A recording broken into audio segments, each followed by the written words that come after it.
Ladies and gentlemen, good day and welcome to the ADF Foods Limited Q1 FY24 earnings conference call. As a reminder, all participant lines will be in the listen-only mode, and there will be an opportunity for you to ask questions after the presentation concludes. Should you need assistance during the conference call, please signal an operator by pressing star, then 0 on your touchtone phone. Please note that this conference is being recorded. Thank you. I now hand the conference over to Mr. Devansh Dedia from Orient Capital. Thank you, and over to you. Thank you, Yashashri. Good evening, everyone. On behalf of ADF Foods Limited, I extend a very warm welcome to all participants on Q1 FY24 financial results discussion call. Today on the call we have Mr. Shardul Doshi, CFO, Mr. Devang Gandhi, COO, and Mr. Sumer Thakkar, who is from the promoter family, as well as the Senior Manager, Business Development and Strategy. I hope everyone had an opportunity to go through our investor deck and press release that we have uploaded on the exchanges and on the company's website. A short disclaimer before we start this call. This call will contain some of the forward-looking statements which are completely based upon our belief, opinion and expectation as of today. These statements are not a guarantee of our future performance and involve unforeseen risks and uncertainties. With that, I would like to hand over the call to Mr. Sumer Thakkar for his opening remarks. Hi, good evening, everyone. I'm pleased to welcome you all to our Q1 earnings conference call. We've been consistently improving our first quarter results since about 2 financial years, and this quarter was no different. Our top line improved on a yearly basis, but what's more interesting is our bottom line more than doubled as compared to first quarter of last financial year. This was achieved by a substantial increase in our margins, aided by operational efficiency and a softening of input costs as well as freight costs. As ambassadors of Indian ethnic food globally, we constantly try to innovate and bring new products so that a larger audience can enjoy the richness of the Indian culture worldwide. This quarter saw the launch of 2 new product lines under the Ashoka brand name: frozen curries for food service in restaurants, which include some popular dishes such as palak paneer, Punjabi chole and dal makhani. The other product is pure butter ghee, a staple in every Indian household. We've introduced this in 3 different packs: 500 grams, 1 kg and 2 kg. We also built a new large cold storage capacity in our warehouse in New Jersey. This will allow us to store products more effectively and enable us to achieve faster fulfillment of our products. It's also an essential capacity enhancement when we foray into expanding our frozen products and the offering in the future. Our flagship brand Ashoka continued to grow at a very high rate, and which we achieved this quarter too. It had crossed 200 crores in revenues during the last financial year, growing at an impressive CAGR of 33%. We received listing notes for 3 of our SKUs at a large discounter, as well as for 15 SKUs spread across both ambient and frozen, with the supermarket chain in the UK. We're very excited about the revenue potential from these listings, a further approval and testament to the fact that our products fulfill the cravings of our consumers at a high quality standard. That's all on the operational part of the business. I will now hand over the phone to Mr. Shardul Doshi, who will share our financial highlights. Hi, good evening. Standalone Q1 FY24 revenues from operations stood at rupees 84.6 crores, which is an increase of 17.2% Y-on-Y. Gross margin for the quarter is 60.6%, an improvement of 573 bits on a yearly basis. Standalone EBITDA for the quarter was rupees 21.1 crore, almost tripling from Q1 FY23 EBITDA of rupees 7.3 crores. EBITDA margin more than doubled on a Y-on-Y basis from 10.1% to 24.9% this quarter. PAT was rupees 16.4 crores, a growth of 121% on Y-on-Y basis, with PAT margin increasing by 908 bps Y-on-Y to reach 19.3%. In Q1 FY24, consolidated revenue from operations grew by 15.7% on a yearly basis to rupees 112.4 crores, while EBITDA and PAT grew by 141.4 crores percent Y-on-Y to rupees 21.9 crores and 92.7% Y-on-Y to rupees 14.7 crores respectively. Both EBITDA and PAT margins improved from 9.3% to 19.5% and from 7.9% to 13.1% when compared with Q1 FY23. Our processed and preserved food division not only saw revenue growth on a yearly basis, but healthy margin expansion from 14.5% to 26.7%. Distribution business grew significantly both sequentially as well as on YoY basis at 28.6% and 40.4% respectively. This is all from my side. We can now open the floor for question and answer session. Thank you. Thank you very much. We will now begin the question and answer session. Anyone who wishes to ask a question may press star and one on their touchtone telephone. If you wish to remove yourself from the question queue, you may press star and two. Participants are requested to only use handsets while asking a question. Ladies and gentlemen, we will wait for a moment while the question queue assembles.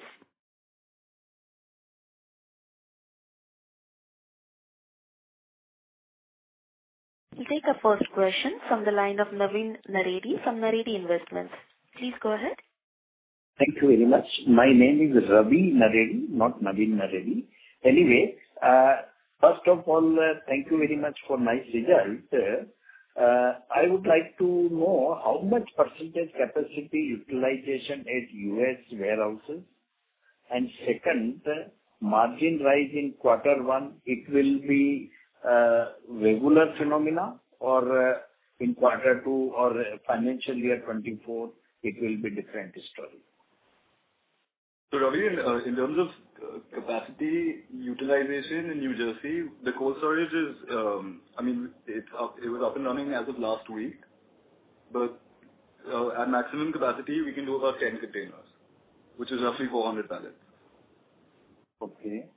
And on your second question, historically in Q3 and Q4 we've had a better margin profile, but on a console level we're confident that we can achieve high teens, early 20s in EBITDA margin. Okay. And one more thing, how much capex plan for financial year 24 and 25, and how much top line we receive if we do 1 rupee capex?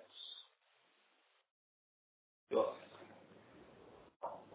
So our capex plan includes the greenfield project. In this year, we plan to spend our total planned expenditure is about 50 crores, out of which this and the second phase we will spend 30 crores. Okay. And are you telling for this financial year 24 or 25 also? Both together. I'm talking about both together. This expansion will take place over the next 15 to 18 months. 15 to 18 months. Okay. And if we do 80 crore turnover to capex, how much top line we may grow? We do about 250 crores from that. Almost 3x. 3x, yeah. I could not listen. How much capacity utilization is US warehouse? So it's, 10 containers, basically. So he's asking about utilization. Utilization, as soon as the material comes in, we just started, like Mr. Thakkar said, it has just begun last week. It has gone into operation. So we expect it to be running at full capacity. Okay. Thank you. All the best. Thank you. Thank you, Mr. Ravi Naredi. We have our next question from the line of Rishi Maheshwari from Aksa Capital. Please go ahead. Hi. Thanks for taking my question. Hi, Sunil. Hi, Shardul. This is the question related to understanding the nuance of sequential growth that you have shown, as well as in the margin as alluded in the last question. You've been generally looking at 20% plus kind of growth in all our conversations earlier. Also, you pointed that out. Whereas in this quarter, the growth has been marginally subdued at about 16%. So, wish to understand whether is there something that you can share with us on the environment, how's the growth been, industry growth, and so that, and with light in light that, how do you look at FY24 in terms of growth for on the top line? So, Rishi, for us, historically as well in the past, Q1 has always been low in terms of demand because a lot of people travel in the summer, so the months leading up to the summer packaged food consumption reduces. In terms of our outlook for FY24, demand continues to remain robust, and we feel fairly confident we can maintain that 20% growth rate. Fair enough. That's heartening to know.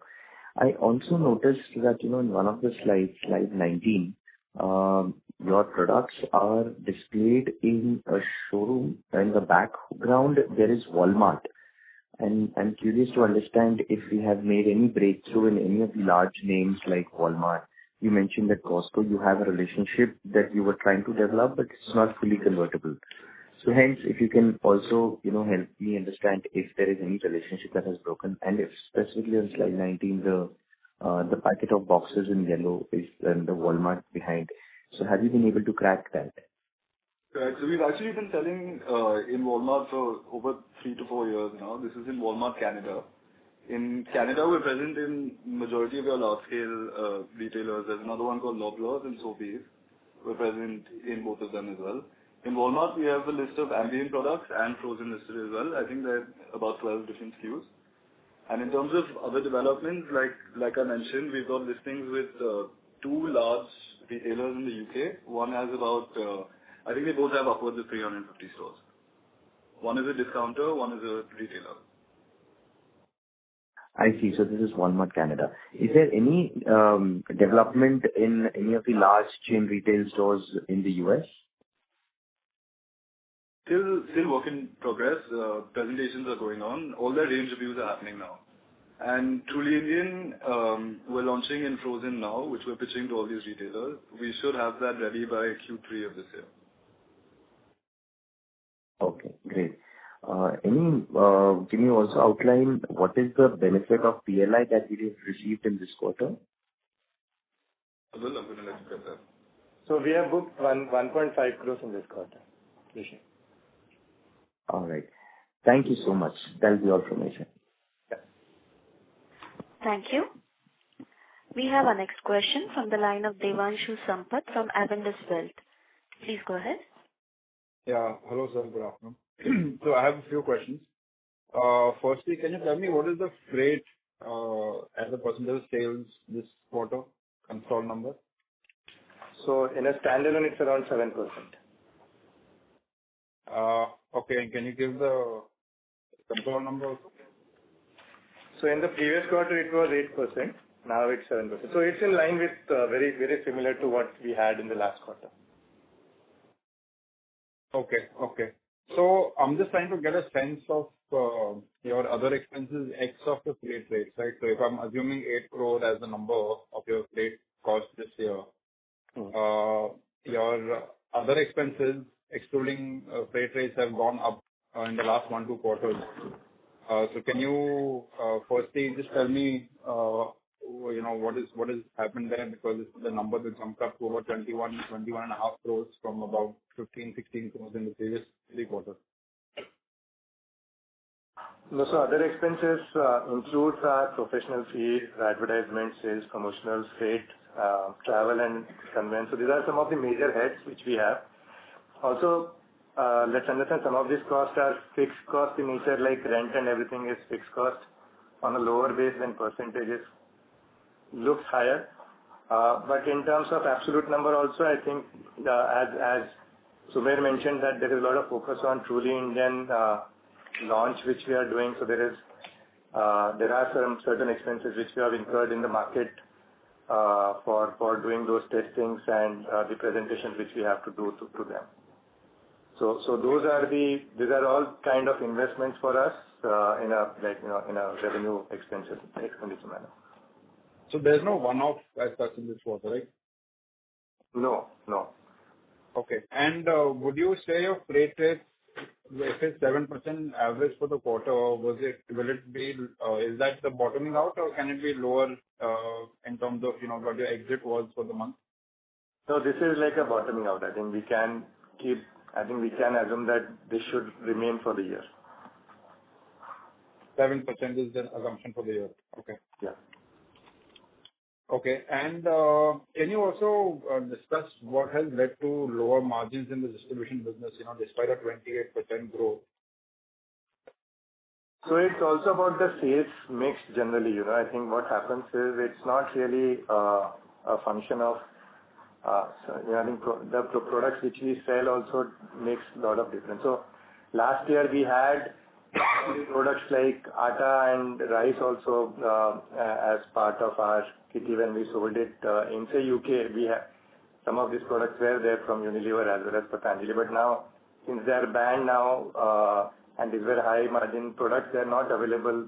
We cannot sell them in the current year.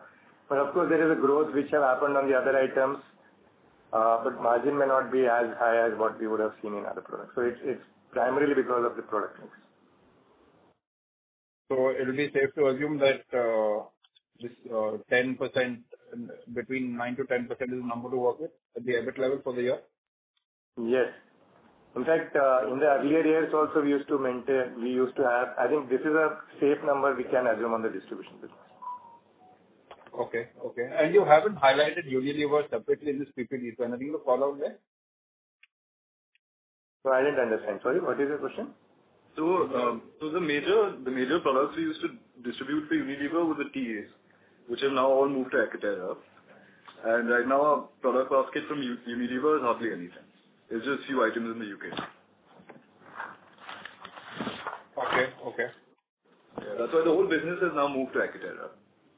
If you see the brands are same, it's the same Lipton, Brook Bond tea products which have moved to Ekaterra, and that's what we are selling there. So, so X of the tea, you're saying it's not like we've lost that account or something of that sort, right? Or we continue to... We still continue to sell the other items. We have No and a couple other brands of theirs that we handle in the UK. Okay. And I have a few more questions, if I may. Yep. So if I subtract your console numbers and standalone numbers, right, the numbers seem to have improved sequentially on an EBITDA level. So what has driven this, and can you give a sense of the outlook? So when we look at sequentially, what you say is right. See, what is the gap between your standalone and console is essentially a distribution business and your investment in the Indian brand, which we are doing, and the ADF Foods USA losses, which we have to incur. So what we have done is the distribution business has done well in terms of top line increase and as such there is a good contribution. We have reduced our fixed cost into the ADF Foods USA, which is Nets and PJ's business. While there is, of course, we have continued with our investment into the Indian brand, but right now even that has been slightly lower compared to the previous cost. So this is what has that's the gap between your standalone and console. Got it. And any update on Nets PJ's? Are we on track to making a comeback in the second half, or will it be pushed forward to 25? So we've submitted samples. It all depends on the supermarkets now. But we finalized a vendor and we've sent samples and pricing. So. Sure. And just last question. We were obviously looking at a new distribution partner. So where are we on that right now? So we're just waiting on a few legal formalities, but more or less everything has been agreed. Okay. Sure. Thank you. I'll get back in the queue. Thank you. Thank you. A reminder to participants to press star and 1 to ask a question. We'll take the next question from the line of Kana from Gurd Advisors. Please go ahead. Hello, sir. Am I audible? Yes. Yeah. Congratulations on a good set of numbers. So I just have one question. I mean, after looking at your investor presentation, I see that our processed food business has increased from 293 crores to 362 crores from FY21 to FY23. Right? However, if I look at your Ashoka brand contribution, right, the number, that has grown from 119 crores to 211 crores. So does that mean that our other brands like Soulful, I think Soulful is, and Truly Indian, they're not growing at all? So within that business, we also have a private label and B2B business. On the brand side, we saw all our brands grow. private label grew as well, but for us, B2B fell. That's where the decline was. Okay. So you mean to say that, I think that is 6. Sorry? All our brands grew from FY21 to FY22. 22 to 20. Okay.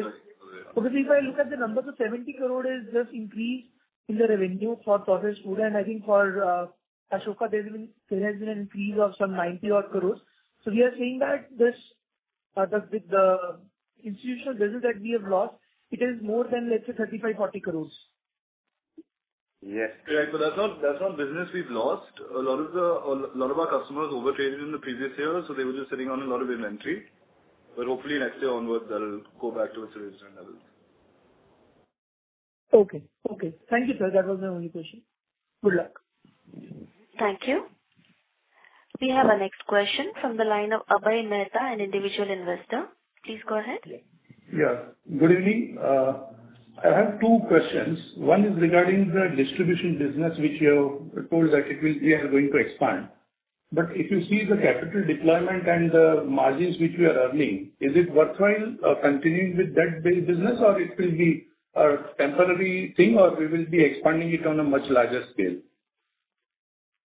So one thing to keep in mind is distribution business has really helped grow our own brands. Okay. So, and our brand business is a very high margin business. So net, it is helping us a lot. So do you mean to say that the distribution, wherever you are penetrating, you are able to penetrate our brands also through that distribution? Yes, that's correct. Since we offer a wider basket to the retailer, we have more strength with the retailer, and that helps us increase sales overall. But there, do you think the margins will always be like 10%? So right now, the business is in investment mode. Our fixed costs are very high because of the investments we made into warehousing. Hopefully, as sales increase, the margin profile should increase as well. Okay. And another question was regarding the B2B business which you are having, where you have mentioned that large ethnic foods brand has tied up with you for supply of their brand, and a large supermarket chain also has tied up for your some pasta, paste and sauces. So, are those margins almost like what we are earning through our brands, or it will be substantially less? They're in the same range. Okay. So margins are not being compromised when you are supplying through B2B and large supermarket chain, I suppose? No. Okay. Thank you. Thank you. We have our next question from the line of Saurabh Trivedi, an individual investor. Please go ahead. Hello, good afternoon. Saurabh Trivedi here. I'm sorry if I'm asking this question again. Recently, promoter has pledged their shareholding, I guess more or less 30 to 40%. May I know the reason behind it? Sorry, who's reduced their shareholding? No, so there is no additional pledge which is happening. Certain share of from their own portfolio.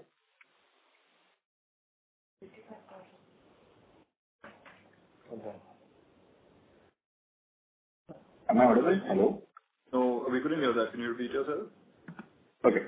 Promoter has pledged 23 or more or less 8 to 10% of shares of ADF Foods recently. Yeah. So, hi, this is Shalaka. I'm company secretary, and the promoters have not recently pledged any additional shares. The shares were pledged last year, and those like 10% shares of the total shareholding, what you are saying, so total 10,50,000 shares have been pledged, which is 5% of the total shareholding. And that was done last year for raising the funds for subscription of the preferential warrants. And there has been no additional pledge thereafter. Only some marginal 25,000 shares were pledged thereafter during last quarter. Okay. So, is there any plan to pledge more shares in future? Not really. Not at the moment, no. Okay. Next thing is the Indian brand Soul is doing amazingly well. I'm living in Ahmedabad, so the neighbors that I am surrounding with, I recommend them to use Soul brand, and they are very happy with the product. So I would just give a suggestion to please market this product as much as you can, because people are there who want to buy good quality products. No, in fact, we've increased the number of listings, and we've also launched on Big Basket, Flipkart, Amazon. So yeah, we are making the product more widely available. Right. Very good. That's awesome progress that you are doing. Thank you. Thank you. Thank you so much, sir. Thank you. We have our next question from the line of Richa from Equity Master. Please go ahead. So thank you for the opportunity. My question is regarding this capex of 80 crore odd. So my understanding is that it is going to happen in phases. So if you could share some timelines as to how much time will it take for 250 crore kind of revenue potential to be reflected in the top line. That would help. And how are we funding it? What would be the peak debt and the mixed funding debt for this? So there is, as Devang just mentioned, there is a 50 crores in phase 1, which will be spent in FY24 and FY25. And additional 30 crores will be in phase 2. That will be done post phase 1 is completed and we start selling the products out of the phase 1.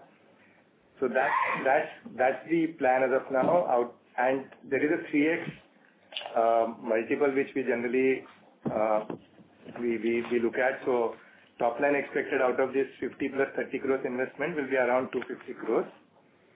And there is additional one more capex which we are doing at Nadiad. We have bought the adjoining plot next to our factory, and we are setting up the freezer capacity there. So Sorry, Sadhu, just wanted to add that we are doing a state-of-the-art cold storage there. So this is to enhance our storage capacity for additional volumes. Right. So I just wanted, let's say in FY25 we are done with phase 1 kind of capex. So how much time does it typically take for the capacity to produce revenue, whatever potential is expected of it? So it all depends whether we are doing greenfield or brownfield. Brownfield would be definitely faster, but greenfield will take you a long time because setting up everything takes time, as you are aware. So that typically it would run between 12 to 18 months to set up a greenfield project. Okay. And what would be the funding mix? How are we funding this 80 crore kind of thing? I'm sorry, you're not clear, ma'am. Can you use your handset mode, please? Yeah. Sorry. Am I audible now? Yeah. So I just wanted to understand the funding mix and the peak debt that you expect from this. So funding, we will be borrowing for this project because the grant which we have to necessarily route it through the lender. But that will be very minimal. I think around 30% of the project cost will meet it through the debt, whereas 70% will come from equity and the grant. Okay. And so my second question is on this telluric foods in which you are investing. Could you talk a little about it? How exactly is it helping you? What is the ultimate purpose of investing in this? So, Telluric Foods is a 100% subsidiary, and that's the vehicle we're using for our domestic business. So the brand Soul is being marketed by Telluric Foods. Okay. All right. Thank you. Thank you. Ladies and gentlemen, to ask a question, please press star and 1 on your phone now. We'll take our next question from the line of Rahul Jain, an individual investor. Please go ahead. I'm audible? Yes. Yeah. Kudos to the management, sir, for a good set of numbers. I had a couple of questions regarding the distribution business. So for my first question is that what has led to this revenue increase in your distribution business? And to follow up, sir, you have mentioned about the cross-selling in your presentation slide related to distribution. So my question is that what are we trying to imply? Perhaps a better product basket? Sorry, so on your first question, we mentioned last time that there were some supply chain issues during the transition from Unilever to Ecotera. Those are now being streamlined a lot, which is why we got our deliveries in time, which is why stock moves out faster. Hopefully, this will continue now that the management has changed. And on your, sorry, what was your second question? So my second question was that you mentioned about the cross-selling in the presentation slide. So, I just want to know that what we are trying to imply, perhaps a better product basket. Correct. Yeah, we're just a wider offering for the retailer. So just to give you one example, our distribution cost gets distributed over our products as well as these products, So that's how we save on the... And because they're complementary products, we can also, cross-sell. For example, tea and samosa is something we promote very often, where the tea is Unilever's and the samosa is ours. Yeah. Also, sir, I had one more question, sir. What would be the tenure of the contracts like, and how does the renewal process generally works in your terms of the exclusive rights to the new products or in the new regions? So our contract with both Ekatera and Patanjali is for 5 years, and the terms remain the same for 5 years. Okay, sir. Thank you for the opportunity, sir. My question has been answered. Thank you. Thank you. We have our next question from the line of Samyak Jain, an individual investor. Please go ahead.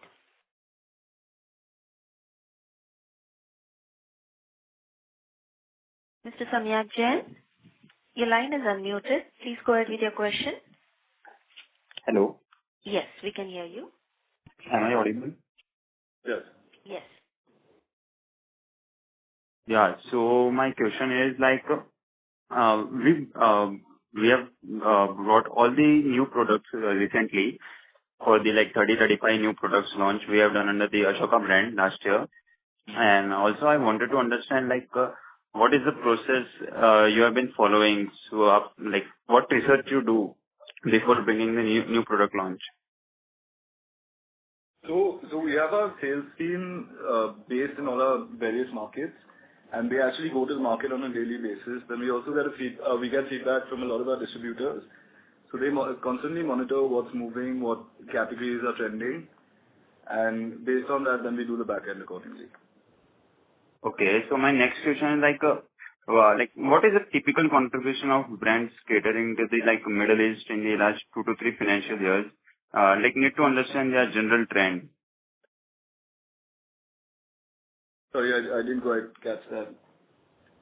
What is the contribution of the brands catering in the Middle East, for 2 to 3 years, for last financial years, in the Camel and Aeroplane brand? Right. So Camel and Aeroplane both we don't give brand-wise breakup, but Camel and Aeroplane have both been growing at about 20% year on year. Okay. And so were there any new launches for the same products, for same brand, and any plans for this year? No, we actually didn't launch anything under Camel and Aeroplane, but we are looking at a range of hot sauces under Camel. Okay. Are you looking for any acquisitions and all for the catering to the Middle East markets? We're actively looking at acquisitions, and the Middle East is something we've evaluated in the past. Yes. Okay. Does that answer your question, sir? Mr. Jain? Thank you. Yeah. We have our next question from the line of Abhay Mehta, an individual investor. Please go ahead. Thank you. This is the second time I am coming on call. But I was inquisitive about this inorganic acquisition which we are talking about. How far we are on this path, and whether we can expect anything in 23-24 or 24-25? So we evaluate a lot of proposals which comes to us, and as and when something happens, definitely I think we'll come back and talk about it and give more details about it. And will it be in domestic market or in international market? So domestic market, we have found that the expectations are too high at this point of time, but I think we being present largely in the international market, we are finding very attractive target companies there. So I think So this is what we have to say on the acquisition front. We will see. As I said, we will come back as and when something happens. Yeah, but it will be some cuisine-wise, it will be Indian cuisine, something we are looking at, or it will be an international cuisine that we are looking at?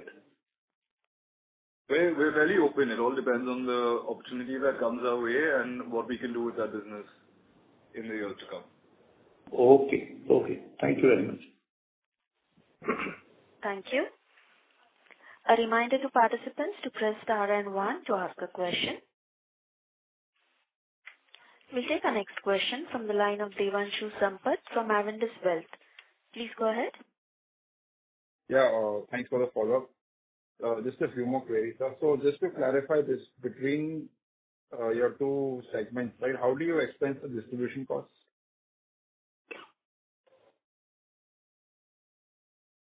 No, it depends. Like it gets apportioned. See, generally that's what happens. Okay, so you're saying depending on the sales mix is how it is split as well. Okay. Yes.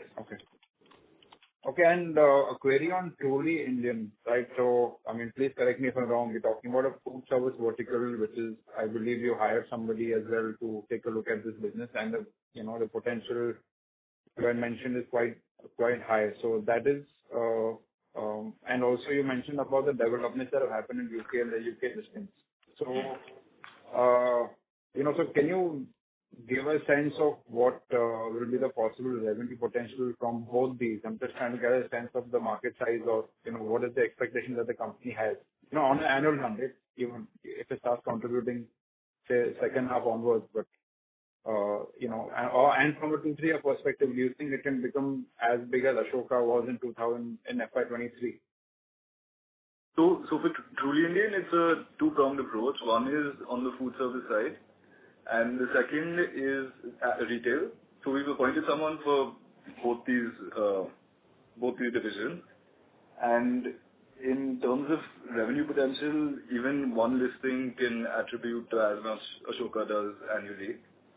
On the UK side, we've just sent out our first shipment, so it's too early to gauge potential revenue. It all depends on secondary sales. But the trial order for one of the retailers was 8 containers, and for another was about 7 containers. So it's promising initial volumes. Okay, so you mentioned that both these entities in UK have about 700 stores combined, right? No, I'm not sure on the exact number. I think one is about 700, and the other will be upwards of 400. Okay, so will we be available in all of them right away, or will it be just in parts and then we scale up? So for one, it's 450 stores. For one, it's 170 stores. They all do it based on where their clientele is, so where the ethnic clientele is, and then if it picks up from there, then they move you into more stores. Got it. And while you mentioned that the margin profile of this channel will remain similar to that of the processed food division, but how will the working capital requirements be? Will they be at the company average, or will it move higher? I think it will be same like what we are maintaining for the company. Okay. And in one of your earlier questions, one participant asked you about whether you maintain your 20% CAGR kind of a number, but there's Mr. Bimal Thakkar has been very clear that we're looking at doubling revenues every 3 years, which essentially means a CAGR of 26%. So are you indicating that investors should change their expectations, or it was a 20% plus number that you mentioned, which could be that? So on standalone, we continue to maintain 25%. On your subsidiaries, will be at around 15%. So at a console level, we'll be at 20%. So what Mr. Bimal Thakkar also said was doubling our revenue in standalone every 3 years. Correct. Okay, so that is in fact. Okay, got it. Thank you very much, and wishing you all the very best. Thank you. Thank you. Thank you. Ladies and gentlemen, to ask a question, please press star and 1 on your phone now.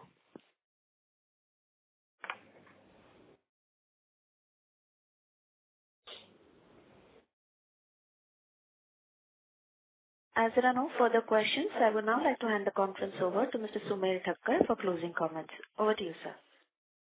Thank you all for taking your time out and participating in our earnings conference call. You can contact us for any queries or reach out to our investor relation advisors, Orient Capital. We wish you all the best and hope to interact with you in the coming quarter. Thank you. On behalf of ADF Foods Limited, that concludes this conference. Thank you for joining us, and you may now disconnect your line.